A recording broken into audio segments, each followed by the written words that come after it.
some of the questions from the last session were designed, I don't know if this was intentional or not, to set us up, because you guys asked about, can we use some of these interventions to optimize for good things? Or, what is the can we make business-friendly arguments at big companies, or is that impossible? And so I'm going to talk about that to some degree, and then I think there's actually, I'm going to talk specifically about how do we optimize comment spaces for quality. And I'm going to talk about some specific ways that we do that. And I think it's going to set us up well for the rest of the afternoon, where Matt and I think Emily will also be talking about various ways we can optimize for quality. So I'm Ravi Iyer. I'm the managing director of USC Marshall School's Neely Center.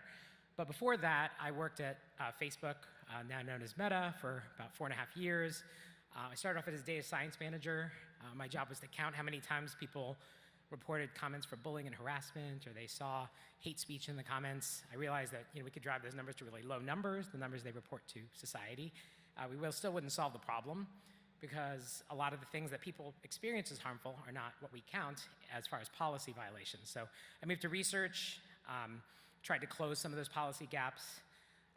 You may be unsurprised to learn that it is impossible to define exactly all the ways that people are hateful or bullying towards each other in policies. A lot of it depends on context. So the things I was most proud of were the more design changes. So I moved to product management. I worked on, and we did things like removing engagement incentives, did things like improving quality incentives. We've taken some of those things we put into our design code for social media. And a lot of these things in the design code are things that we did not just at Meta, but many other companies have done this as well. People in academia have found these things, found conversion evidence for these. And so today I'm going to talk about one specific part of our design code, really around replacing engagement optimization, and how this can lead to more participation in the space, less domination by small groups of users, and it can increase outcomes not just for for society, which is kind of what I focus on a lot when I do talks, but actually how it can be helpful for businesses as well. So I'm going to give you a couple takeaways in my talk. Comments should be optimized for quality, not engagement.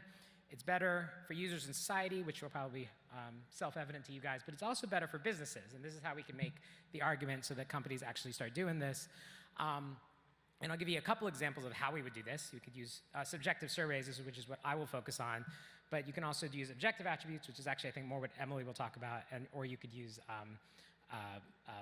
behaviors, which is, I think, a little bit more what Matt will talk about. So what's the problem? So I probably don't have to elaborate on this slide too long. Engaging content can often be harmful. The more divisive you are, the more attention you get. This is a Mark Zuckerberg's produced slide of data that we had at Meta, showing that oftentimes we would see divisive content getting more engagement. In case you're wondering, our comments rank by engagement. You can actually go to this URL at Meta's blog, and they will tell you that, yes, comments are ranked by engagement. Among the signals for Instagram ranking of comments are whether you're going to like a comment, whether you're going to reply to a comment, whether you're going to pause on the comment, or whether you're going to scroll past it, right? So this isn't me telling you they rank for engagement. This is them telling you, yes, many comments are still ranked for engagement. If I post a comment, you reply to my comment, I reply to your comment back, you reply to my comment back, you probably have some intuition that maybe that's an argument, maybe that's a good thing. You're not really sure, right? They're not really looking for the best comments. They're looking for just comments that generate activity often. Moderation is not going to solve this problem. So I just, I pulled off a sample of comments from all the discussion of what's going on college campuses these days. These are not comments that are moderatable, at least on the left. These are comments that are just people are insulting each other, calling each other clowns. They're making Nazi references. They're tarring all liberals with hashtags. Maybe they violate a policy, maybe they don't. Certainly the one on the right does. They're sort of threatening to dox each other. But I think there's people will disagree in a room, and people disagree within companies about what you should do about these kinds of comments. And people disagree in society. And when you start moderating them, you get a lot of reactants. And kind of what I said to Matt, that I wasn't surprised that he didn't find that filtering solved the problem, because a lot of times you're filtering comment number 135. Most people read the top 5 comments, the top 10 comments, if they're lucky. They're not going to go down and read all the rest of the comments. So really getting those top comments right is where your money is. That's where you're going to improve these spaces. You're not going to improve these spaces by trying to find all the bad comments and remove them, right? So that's what you should focus on. And also, when comments are bad, they encourage publishers to post more stuff that baits bad comments. So, this is an analysis that was done at Meta. These are all things that are actually in the Facebook archive, by the way, in case you want to actually read the original documents. But just showing that, when people often post these comments that, sort of bait negative reactions, like, look at what these protesters did, right? And then you can actually see that they get more clicks. The publishers who post these kinds of posts that get these kinds of comments get more clicks. So, and then there's been plenty of evidence, both within Meta and outside of Meta, showing that publishers say that they, yes, are incentivized to produce more divisive content because they get more distribution, right? So politicians say this, publishers say this, so this is kind of the problem we're trying to solve. So what's the solution? Instead of optimizing for engagement, let's optimize for quality instead. How might we optimize for quality? So now I'd love to learn about a new way to optimize for quality, so I'm not going to assume that I know all the ways to optimize for quality, but I can think of 3 separate ways you could do it. One, you could use surveys, which is what I'm going to talk about, subjective surveys. What do users think is high quality? You don't have to have any notion of what is or is not high quality to do that. You just borrow the user's definition. A second way you could do it is to use behavior that correlates with quality or is more indicative of quality. I think Matt's going to talk a little bit more about that. And then the last way you could do it is you could use objective attributes of quality. So you could say, what are all the things that people in the world think of as high quality? Things like, and so Perspectives API has various notions. In my experience, people think that, for example, comments that tell a personal story are higher quality comments than comments that do not tell a personal story.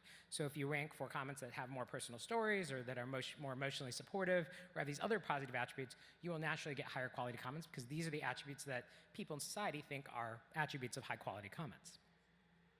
So Emily and Matt will talk about those versions of quality. I'm going to talk about the subjective quality survey.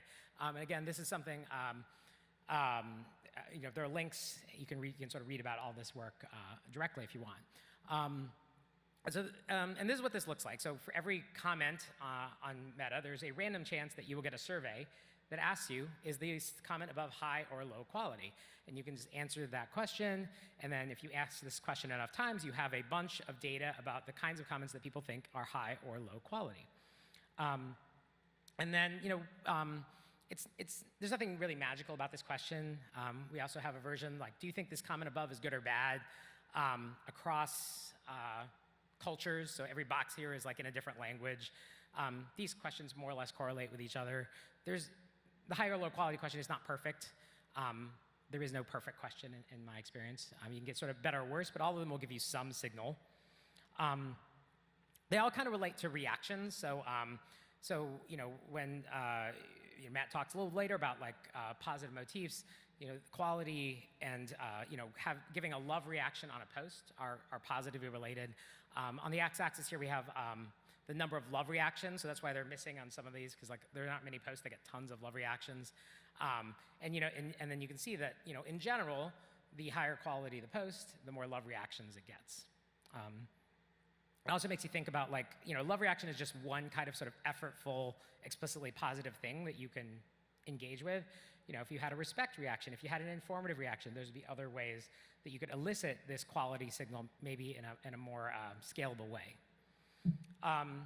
Quality judgments also relate to sort of more objective judgments of content. So, platforms have definitions of what is bullying or what is uncivil, and the comments that are perceived to be more, that are rated as being more uncivil or bullying by raters of using objective standards tend to be comments that are perceived to be low quality by users.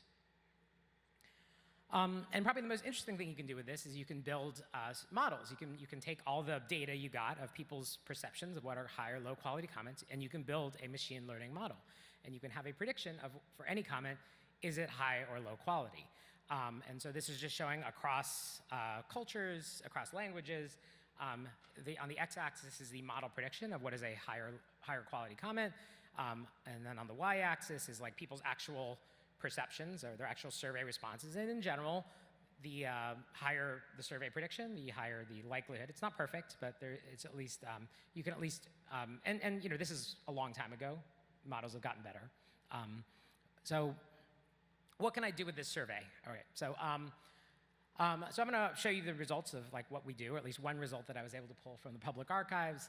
and just show you that, like, yes, if you optimize comments for quality, you get better user experiences, it's better for society, but most importantly, it's actually better for the company. And I think that's like the more, like the less intuitive result, right? So, so here's a survey result from, and so this is basically, when you read this, this is effectively comparing a version of the product where they do not optimize for quality to the base ranking algorithm, which is, sort of shown, indicated by what I showed before, which is largely engagement, comparing to optimizing for quality. And you get, the sort of integrity wins or the user safety wins that you might expect. You get less bullying comments, less offensive comments, you get less comments that were later reported, you get less comments that were later deleted, being viewed by users, right? So people are seeing less of these like offensive comments. But I think what's most interesting and probably less intuitive, and so you're ranking these higher quality comments at the top, is you're actually getting more views of comments overall, right? So VPVs is it's short for viewport views, so it's like more viewport views of comments in general, overall. So people are scrolling down further in their comment threads, right? They're engaging more with your product, and they're actually producing more comments, right? There is some loss of comment reactions, but as the people who wrote this said, it's generally, they feel it's acceptable because it's reactions on lower quality comments. But you can see, there is a business case for doing this, right? You're showing people higher quality comments, you're actually getting more engagement in your comment space, and you're actually getting people to produce more comments. And so this is actually a study that I think the Center for Media Engagement in Austin did about commenters, right? And this is just a representative sample of the population. In their study, about half of people don't really engage with news comments at all. About 35% of people just read news comments, but don't actually post them. They're just readers, right? And if you look at the top, they tend to be more women than men. And then there's only about 14% of the population that actually posts comments, right? And those tend to be more men than women, and they actually also tend to be younger. And so a lot of times when we would ask people, like, why do you not post comments? People are afraid of posting comments, right? Like I'm afraid of posting comments a lot of the time, right? Like you don't want to get into these arguments with strangers and have that sort of affect your day. But if you can make the comment space a little less toxic, I think there's a way to get those people who are sitting on the sidelines and might have important things to say to feel more comfortable engaging in your conversations, and maybe it'll be more representative of society. Maybe it'll be just less the sort of the 14% of people who are more likely to be young men, and you can get like more people who might feel, want to have something more thoughtful conversations to engage. So how do we get companies to do this? So, I do work on our design code with regulators. I do think it's reasonable to tell people that you need to optimize for quality, not engagement. But I also think we can get companies to do it out of their own self-interest, right? So, I hope that, I've shown some data today that better top comments can lead to more engagement. And maybe it could even lead to more longer-term retention of your users. And I was really heartened to hear Gordon's comment that they've seen that at Nextdoor. We're actually there's a paper here that I've worked on with many people, organizations in this room. There is evidence across companies that higher quality comments leads to more longer-term retention. I think the more we collect that evidence and sort of tell that story, the more we can get companies to do this. So that is, again, takeaways from my talk. Comments should be optimized for high quality, not engagement. It's better for user, society, and companies. And there are many ways to do this, of which I've talked about one, but Matt and Emily will talk about others. So that's my talk. Thank you very much.